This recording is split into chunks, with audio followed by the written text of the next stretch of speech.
complete the full process, and this kind of wraps everything up for us. You can find Liquor by the Drink in some Elon bars, and now ALE is meeting with bar owners. Find out the effects of the new drinks. I am sad it's closing, and we will miss it. And they have been great here, always very helpful. A local Christmas tree farm is cutting down its last tree this year, but the patrons will miss more than the trees. Training protocols are changing at the Burlington Police Department. I've got the story coming up. I'm Nicole Chadwick. And I'm Addie Haney. All that and more starts right now.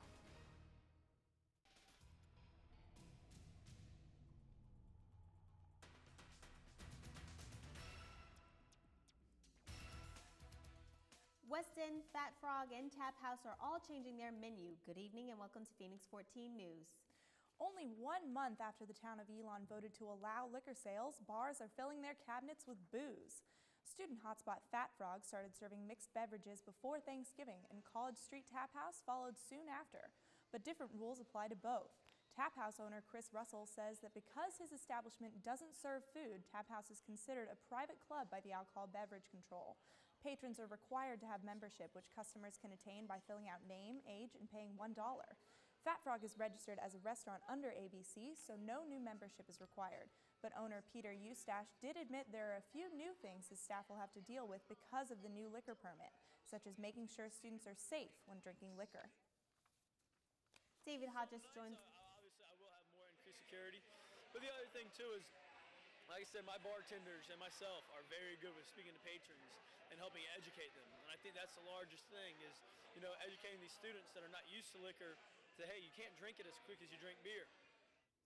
David Hodges joins us from the next bar waiting for its liquor permit, Weston Station. David, what do restaurants have to do to legally serve liquor?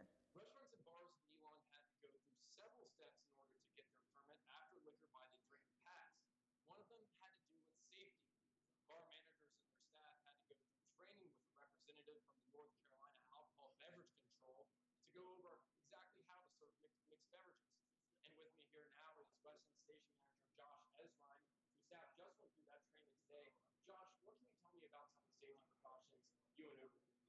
Well, to us, liquor and beer are the same. I mean, you get drunk a little quicker because you're not really sure how much you're drinking, but the biggest safety concern we have are we're going to have extra bartenders, extra security to make sure that the patrons and customers feel safe. We're going to have them walking around, and if we see somebody who is intoxicated, we'll take care of them, we'll get them water, get them food, and take concern for what they need, and not serve patrons who are intoxicated. And the university has always stressed that students know the difference between drinking beer and liquor, and getting drunk is getting drunk, but students and patrons certainly are a little more susceptible to when they're drinking liquor. You're saying that your staff is willing to look out for that a little bit more. Yeah, with beer and wine versus liquor, you still get drunk. But I guess with liquor, you can take a shot, you get drunk quicker, you don't know. If you have 4 or 5 shots, it's going to be a lot worse than 4 or 5 beers. So again, with our staff, we're doing extra training. We're going over, how much a shot is, how much to put in each drink, and when to know when to put someone on.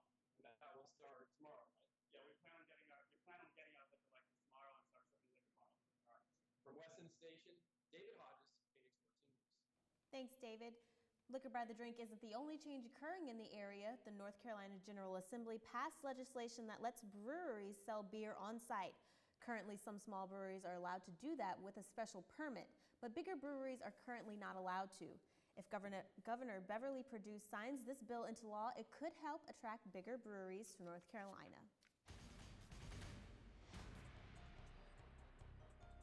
There are approximately 150 security cameras around Elon's campus, but this year there have been several crimes in areas not under surveillance.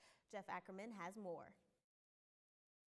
License plate vandalism, broken car windows, and racial slurs, all incidents still under investigation this year. These crimes all happen in areas without cameras, and victims of these crimes think that needs to change. I don't think it would take too much effort to have a camera on the street corner.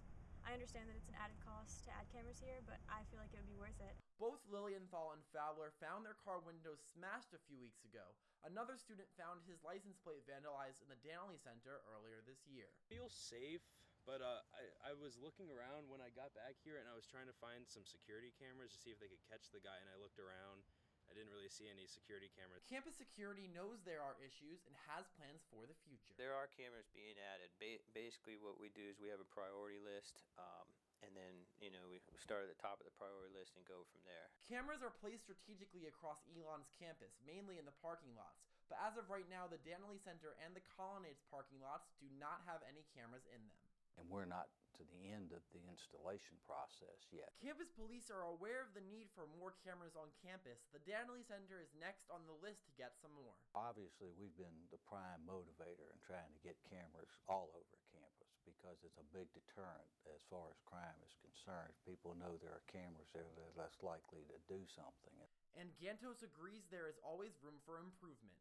The idea is to grow a little bit each year and eventually to have all the parking lots covered and most of the quad areas. Jeff Ackerman, Phoenix 14 News.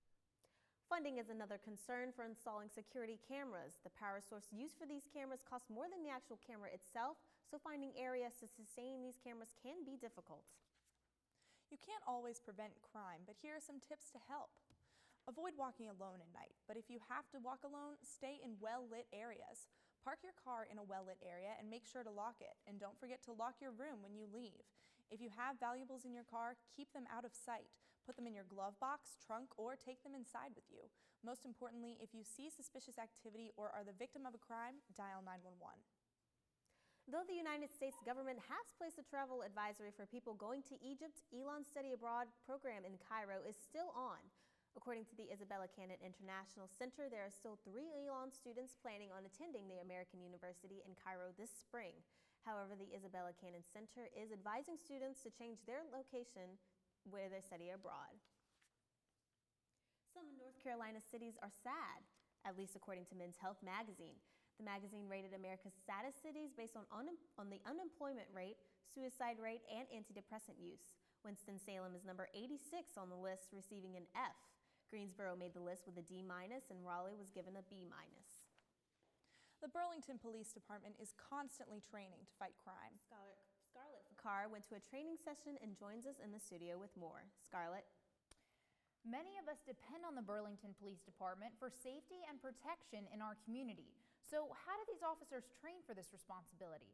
With new facilities and classrooms available this year, they're on track to a new and improved program. It's a sound police officers are used to, but they have to qualify twice a year to use any police-issued weapon. Each officer gets 3 attempts with all issued weapons. If they fail the 3rd attempt, then we as firearms instructors have to take their weapon. Those who don't pass must wait 24 hours until they can reattempt to qualify. And Wood says this can be tough on the officers mentally. They take a pride in their ability to come out here and do well. They just produce better work.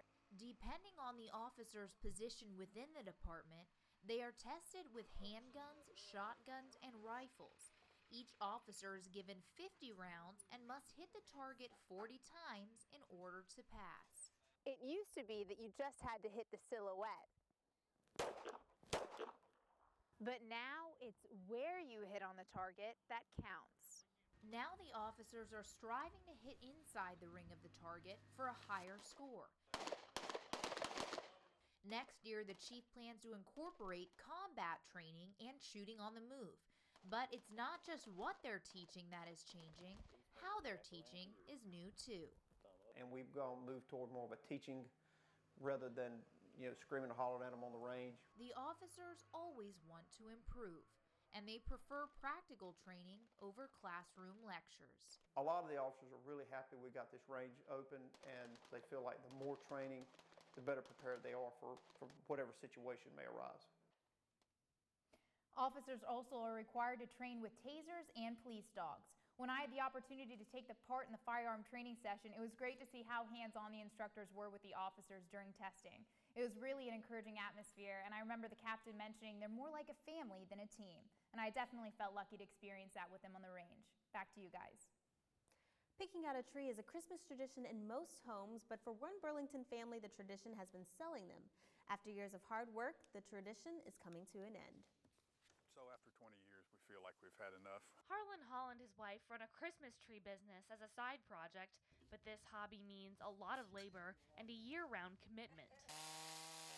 For years, they've been helping other families with a crucial part of the Christmas celebration. Hall said that sometimes his family hasn't had enough time for their own.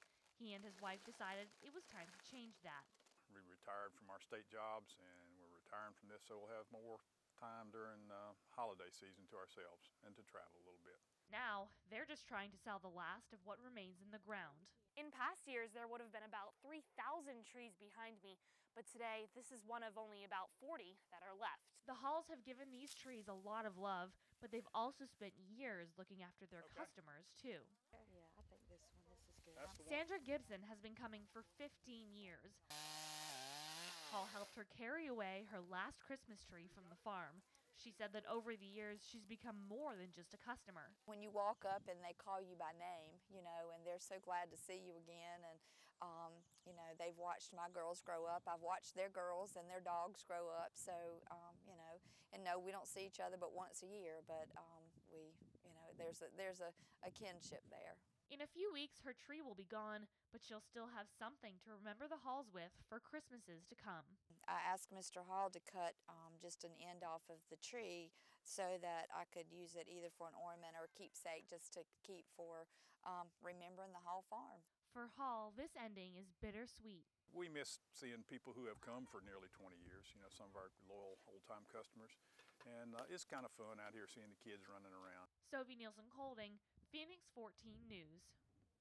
The Halls still have a couple trees left. Check out our website, www.phoenix14news.wordpress.com, for more details on how to get there. The Halls Farm is just one of 400 choose and cut Christmas tree farms in North Carolina, and North Carolina produces more than 19% of real trees in the U.S. Here are some facts about North Carolina Christmas trees.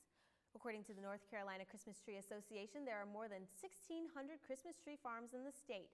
Those growers send trees to all 50 states and to countries around the world, including Canada and Japan. The North Carolina Christmas tree industry ranks second in the nation for a number of trees harvested. A North Carolina Fraser fir has been chosen to be the official White House tree 11 times. If you're still looking for presents to put under the tree, Amazon has student specials to help. College students who register for Amazon Student Prime receive certain benefits, which include 6 months of free 2-day shipping and discounts on a variety of products. This offer is only open to students currently enrolled in a college or university with a valid .edu email address. Coming up on Phoenix 14 News. Cookies are here! 2 Elon students have a sweet cure for that midnight craving. Power. Their jobs aren't always glorious, but what they do off the court helps the team win on the court. I am so thankful for my life. Most of us look forward to getting gifts, but after a near-death experience, she's spending her holiday season giving back.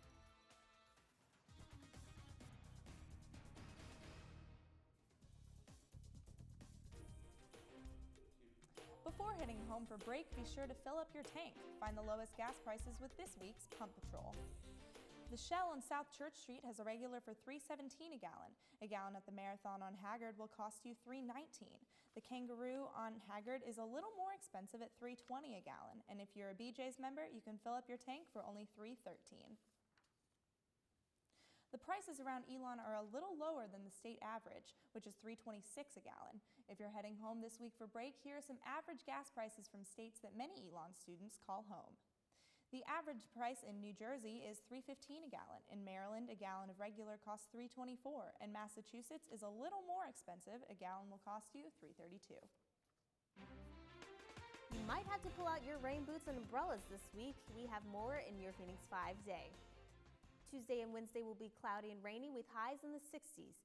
Temperatures on Thursday and Friday will drop with the high only reaching 53 degrees, and Saturday will be even colder with a high of 49. Sunday's high will be 51 with scattered clouds.